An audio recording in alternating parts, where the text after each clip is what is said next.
Bonjour, c'est Sabrina de Chemin vers mon âme. J'espère que tout le monde va bien. On se retrouve pour les énergies du 17 août. Donc si on fait l'addition, on est sur l'énergie du 8 pour la journée, qui vient nous parler de justice, de manifester une abondance, mais je dirais surtout de trouver sa vérité. En tout cas, c'est ce que je ressens, de s'accorder une nouvelle chance ou de se créer une chance, parce que je sens comme un déséquilibre. Le 8, il est relié à Mars, à l'élémentaire, à Pluton aussi, et au signe du Bélier et du Scorpion, donc ils peuvent plus particulièrement être impactés en cette journée.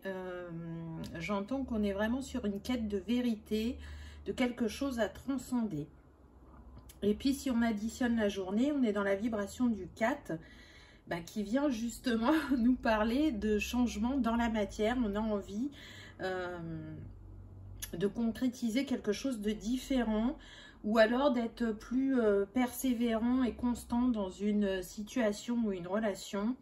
En tout cas, c'est une invitation là très forte à lâcher le contrôle. Sortez du contrôle parce que il vous met dans une illusion, on me dit. Il est fort probable qu'il y a une situation personnelle qui vous déstabilise plus particulièrement en ce jour. Alors, elle vous fait cogiter depuis un petit moment, mais là, c'est comme si les sensations, les émotions étaient exacerbées. Le 4 est relié donc à Saturne, à l'élémentaire, au Taureau et au Capricorne. Donc, voyez là, dans les 4 signes qui ont été cités, peut-être que vous allez ressentir fortement les énergies en ce jour. Ensuite, qu'est-ce qu'on a eu au niveau des cartes? On a l'homme avec le 28, donc vous voyez, qui nous donne le 1. Donc on a envie d'un nouveau départ, d'un nouveau commencement. Ça peut concerner des conversations. Il va peut-être y avoir des conversations qui vont permettre ce renouveau. Et ça concerne l'amour, parce que je ne sais pas si vous voyez, là, on a l'as de coupe, l'as de cœur. Donc, il y a besoin d'un renouveau en amour. Donc, si vous êtes célibataire et que vous êtes un homme ou que vous êtes une femme avec une énergie yang dominante, vous allez avoir envie de faire un nettoyage au niveau de cette sphère-là. Donc, si vous êtes célibataire, c'est peut-être que vous avez constaté qu'il y a des fonctionnements chez vous qui perturbent cette sphère sentimentale et vous avez envie que ça change. Si vous êtes en couple, vous êtes établi dans une relation et qu'il y a des dysfonctionnements, il y a des choses qui remontent à votre esprit et il est fort possible que vous en discutiez avec la personne de cœur pour aplanir, pour repartir sur de nouvelles bases. En tout cas, on est dans une énergie d'action, de construction. On a envie de faire différemment et de vivre les choses autrement. Je sens une envie de libération, hein, de retrouver de la joie, mais aussi de l'apaisement dans le cœur, hein, parce que c'est ce qui vient mettre en avant le gentleman. Là, on est sur le chakra du cœur. Ensuite, on a eu la solitude. Et le nombre de cette carte, c'est le 42. Donc, ça nous donne le 6. Peut-être qu'à travers cette relation, vous vous sentez seul. Vous avez l'impression de traverser un désert et vous cherchez à comprendre avec cette lune qu'est-ce qui arrive à votre couple. C'est comme si le lien s'étiolait. Il y a eu des choses de dites, mais vous avez l'impression que ça ne fait quand même pas avancer ce qui bloque entre vous. Vous souffrez de cette solitude, alors que vous n'êtes pas seul, mais vous en souffrez parce que cette complicité et cette fluidité qu'il y avait entre vous l'est un peu moins depuis quelque temps. Et du coup, ça vous fait réfléchir sur vous-même et sur la relation. Pour ceux qui sont célibataires, ils ont envie de sortir de ce désert sentimental.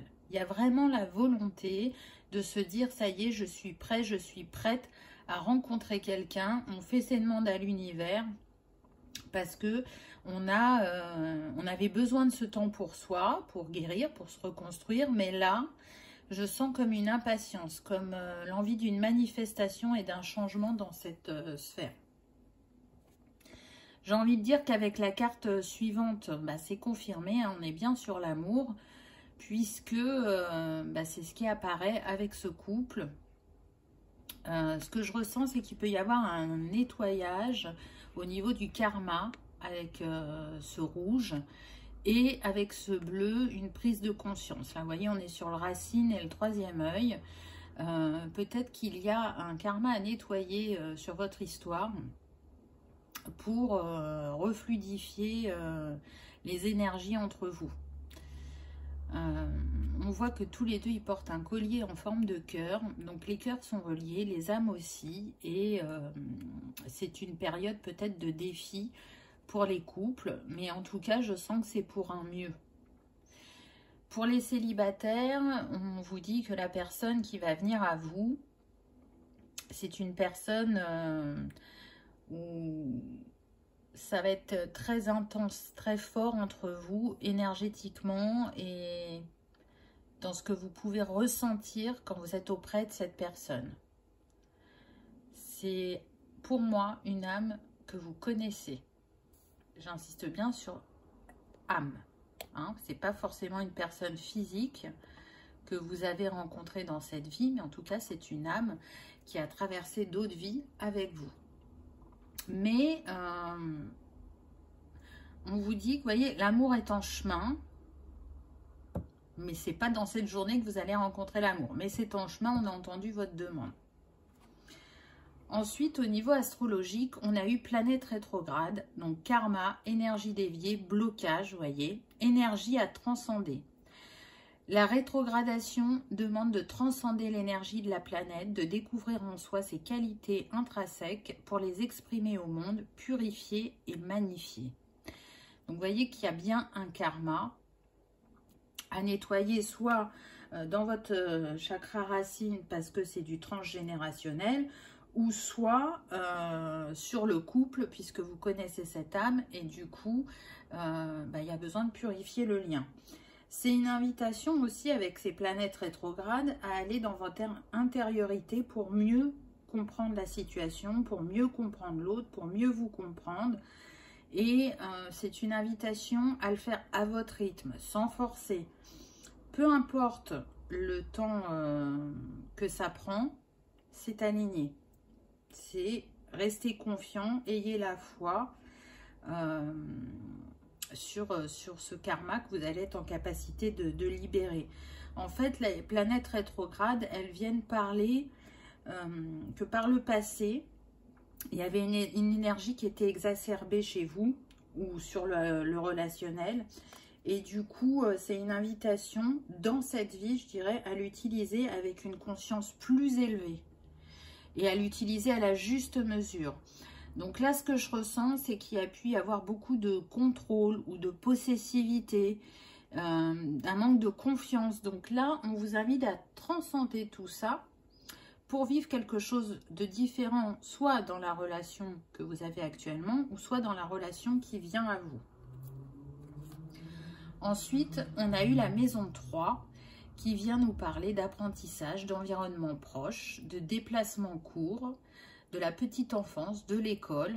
Et elle nous dit « J'expérimente ma curiosité, mon entourage et découvre ma capacité de communication. » On voit bien qu'on est sur une transformation et que la communication va être de mise pour avancer par rapport à cette situation et par rapport à vous-même.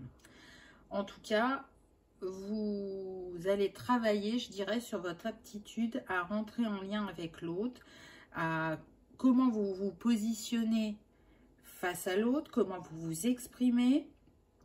Est-ce que vous êtes limité dans votre expression parce que l'autre vous impressionne, ou parce que vous êtes timide, ou parce que vous n'osez pas, de peur de blesser?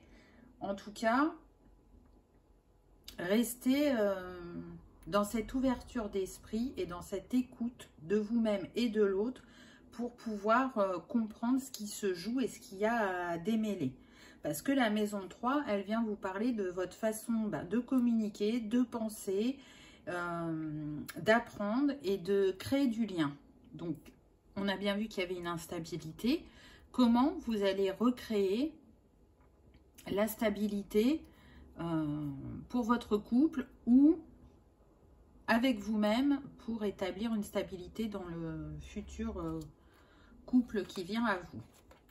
La fleur qui vous accompagne en ce jour, on a le lys qui est relié au chakra couronne et en même temps au chakra sacré. Donc pour moi, il y a un nettoyage à ce niveau-là, il y a une purification. On vous dit que vous êtes protégé, que vous êtes dans l'ouverture de cette guérison et que donc elle aura lieu. Mais il y a aussi une protection par rapport à cette étude de karma, par rapport à cette relation. C'est même une invitation, je dirais, si vraiment vous êtes trop dans le brouillard, à parler à une personne de confiance, à vous confier, à oser demander de l'aide. Alors, ça peut être de l'aide dans la matière, mais ça peut être aussi de demander de l'aide des sphères supérieures pour qu'ils vous envoient des signes, qu'ils vous guident, qu'ils activent encore plus votre intuition, vous voyez. En tout cas, il y a de la libération, de la compréhension, et c'est j'entends un gros nœud karmique qui est libéré. Et donc forcément qu'il y aura un bel impact par la suite sur votre sphère sentimentale et relationnelle. Si ça vous parle, on me dit que vous êtes invité à prendre un bain au gros sel pour vous purifier et pour vous libérer. Pardon. Donc, mais faites-le uniquement si ça vous parle. Je trouve que l'idée est bonne puisque l'eau, c'est les émotions et qu'elle permet de s'en libérer et de fluidifier. Elle purifie, elle harmonise. Et le gros sel, pareil, il purifie et il libère. Donc, si vous en ressentez, si ça vibre pour vous, c'est une petite méthode qui peut vous accompagner. Et puis, pour le cristal du jour, on a eu la lépidolite qui est reliée au chakra du cœur, de la gorge et du couronne. Si tes idées sombres t'accaparent, je t'aide alors à retrouver une lumière intérieure et une meilleure perception de ce qui se trame en toi. Donc, je trouve qu'elle est la bienvenue parce qu'effectivement, on voit qu'il y a une perturbation interne, qu'il y a du karma qui remonte et que vous n'avez peut-être pas encore tout compris. Mais elle porte quand même le mot espoir. Donc, on vous dit que il y a de l'espoir dans cette situation, il y a des solutions, il y a de l'apaisement parce que la lépidolite, elle est apaisante, elle va calmer le stress, elle va apporter aussi du réconfort spirituel et vous en aurez sûrement besoin parce que quand on va traiter le karma, ça demande d'être aligné et comment être dans la foi de ses capacités. Si on le fait le seul et même si on le fait accompagner pour être en confiance avec l'autre. Et puis, elle va permettre d'accepter les hautes vibrations violettes qu'elle émane pour vous détendre, pour rester calme. Et si vous avez des soucis d'endormissement, elle peut vous aider à ça aussi, à avoir des nuits plus calmes. Voilà pour cette journée. J'espère que ça vous aura parlé, que ça aura vibré, que vous aurez passé un agréable moment. Je vous remercie d'avoir regardé ma vidéo et je vous dis à demain. Au revoir.